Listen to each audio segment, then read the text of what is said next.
So after what seems like forever, I finally have the Nike Neighborhood pack, both the Vapor and the Superfly. This was supposed to be the colorway pack for the 2020 Euro and Copa America, which have obviously been postponed. But as you can see, it's a very interesting design, with the Superfly having pretty much the exact same look, but with the addition of a collar. Now, for those of you that follow me on Instagram, which if you don't, you definitely should, when these were first unveiled, specifically the Mercurials, because of the coloring and the placement of this stripe down the side, and I wasn't the only one that made this observation. I think they look a lot like this particular pair of Yeezys, and I still am of that opinion to a certain extent, although I will say in person, they look a lot different and honestly a lot better than any of the pictures have shown, at least the ones that I've seen. But what was most surprising when I saw these in person is that they actually reminded me a lot of these right here, which I'm sure a lot of you guys have fond memories of, the 2010 World Cup pack colorway,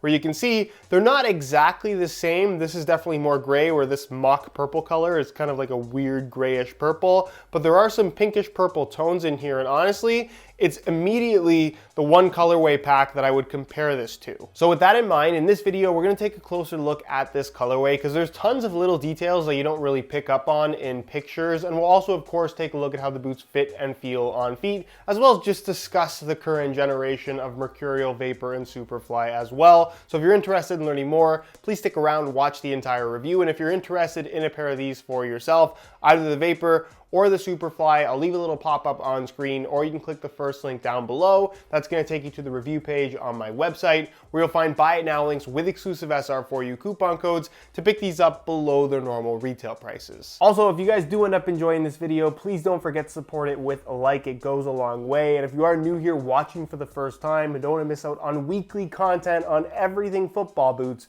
make sure you hit that subscribe button. Now, before we get into the boots, let's take a look at what they come with. Because these are both top-end models, they both come in a gray and black Nike box, which is a little bit unexpected because often with Nike's major tournament packs, which this was supposed to be, they do come in a special box that kind of matches the design.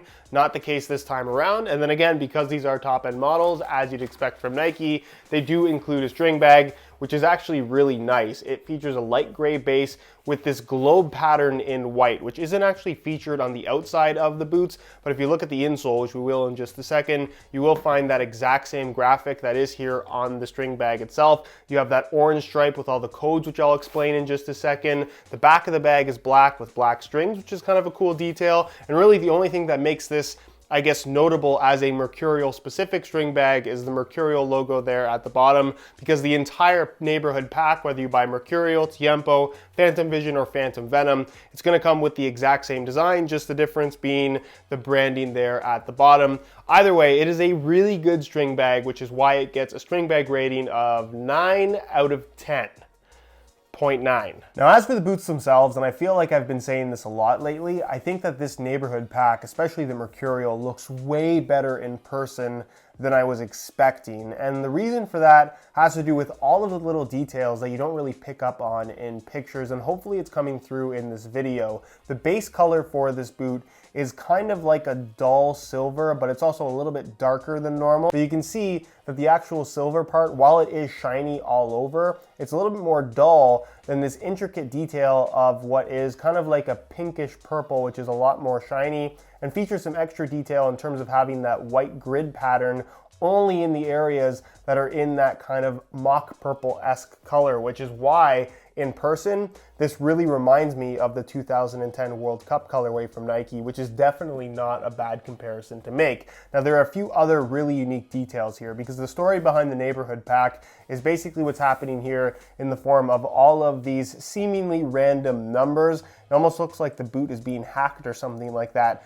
Not actually the case. These numbers actually represent zip codes from different parts of the world, mainly in Europe as well as in South America, cities that were going to be hosting matches for the Euro as well as the Copa America, which is obviously not happening. That's what these boots were supposed to be for. So they're gonna have to figure out something new for next year. But the concept behind all of these zip codes is that these represent the little cities, or at least little areas, where football is born in the streets and then eventually makes its way to the stadium.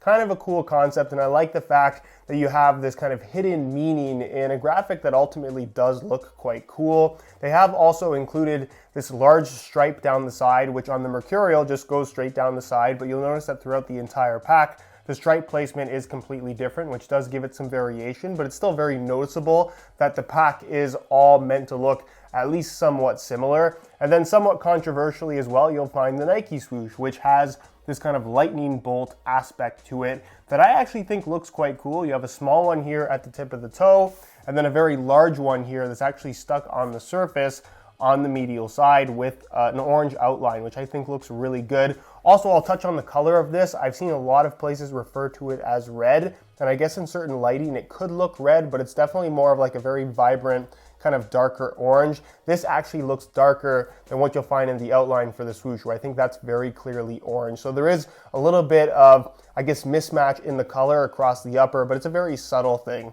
You also find this weird kind of Nike swoosh graphic here down the heel, as well as here at the tip of the toe, where again, I guess you can't have enough Nike swooshes on a boot according to Nike. Your usual Mercurial branding here down the back. Then the outsole, as you can see, does have the pattern kind of finishing through the middle of the split sole, and then the stud plates themselves are just gray plastic. It's not a wearable finish. Then I'll give you guys a quick look at the insole as well, where you can see it's in that kind of reddish orange. This actually looks more pink than orange, if I'm being honest. And then on the heel, you'll find that globe graphic of the string bag, as well as the lightning bolt Nike swoosh. Wait.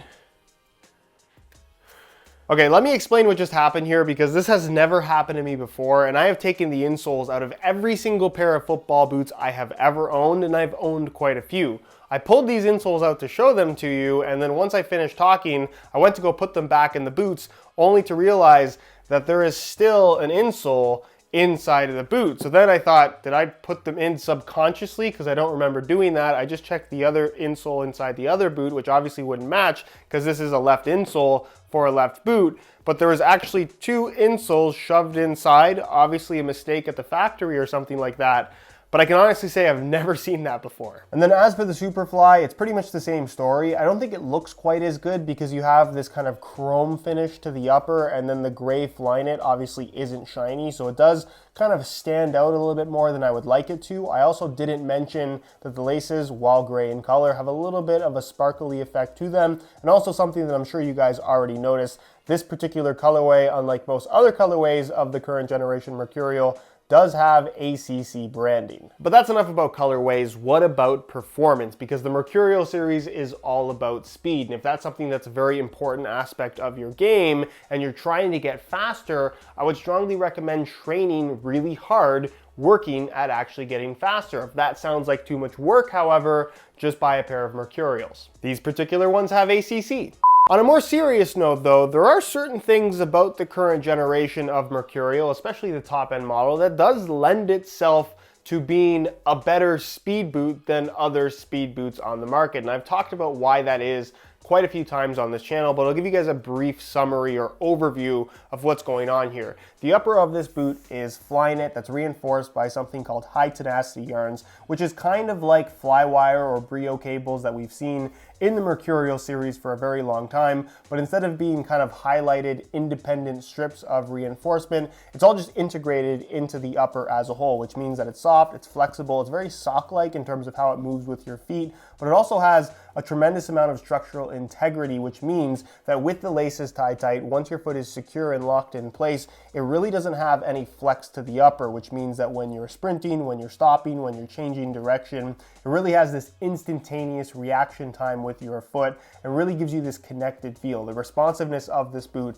I think, is the best of anything on the market right now. The lockdown is also very good because of the structure. Obviously, with this thin material, it's a very barefoot feel, so very thin with very little extra padding on the ball, which is kind of a common I guess, characteristic of the Mercurial series at this point, more or less a signature, if you will. The anatomic sole plate, it does have a split sole, of course, but there's still a sole plate underneath, has this shaping to it where you sit slightly in it rather than directly on top of a flat outsole like you normally would with most football boots, which again, gives you this very connected, responsive sensation to the boot. And then as for the FG stud pattern, it is as aggressive as it gets with these chevron bladed studs. They go very close to the tip of the toe and honestly give you this nice sensation of being up on your toes while still having plenty of traction, which again, is kind of a signature aspect of the Mercurial line at this point. If you're just looking to accelerate as quickly as possible, stop as quickly as possible, change direction really quickly on firm natural grass, this is pretty much the best stud pattern on the market right now. If you're looking for more specific info, there is plenty of other Mercurial content on the channel for you to check out. Otherwise, I think at this point, it's pretty well understood that the Mercurial right now is pretty fantastic. And honestly, in the speed boot category, there is a fair argument to be made that this is the best option currently available. So as you can see, I have swapped out the stock gray laces, which look fine. They of course match the boots, for some black reflective SR4U replacement laces, which make the accents of the lightning bolt Nike swoosh pop that much more. And what's also nice about black laces is that they're never going to look dirty. It's a great way of changing up the style of your boots in a very inexpensive way. If you're interested in some for yourself, the website to visit is www.sr4ulaces.com. There'll be a little pop-up on screen as well as a link down below in the description. So if you're interested in some for yourself, be sure to go ahead and check that out. On feet, I have to say that this colorway does look really good, but colorway aside, these are exactly the same as every other version of the Vapor 13 and Superfly 7 Elite.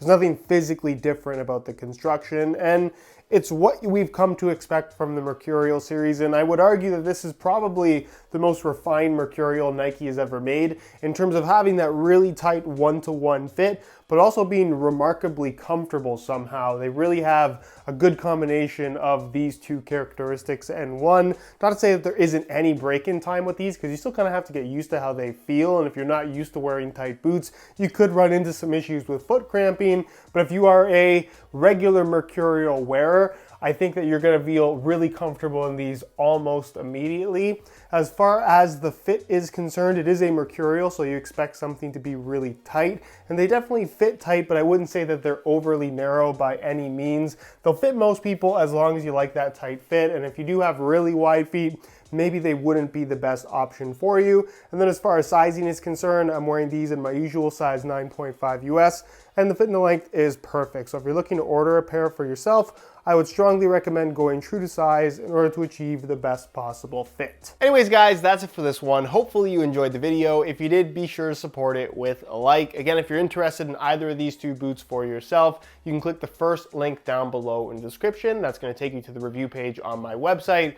where you'll find buy it now links with exclusive SR4U coupon codes to pick these up below their normal retail prices. If you have any questions, as always, leave them down below in the comment section, and I'll do my best to get an answer out to you. If you aren't subscribed to the channel already, make sure you hit that subscribe button along with the little bell notification so you get notified when the next new video goes live. You can find all my social media information linked down below in the description as well. And other than that, guys, thank you so much for watching, and we'll see you in the next one.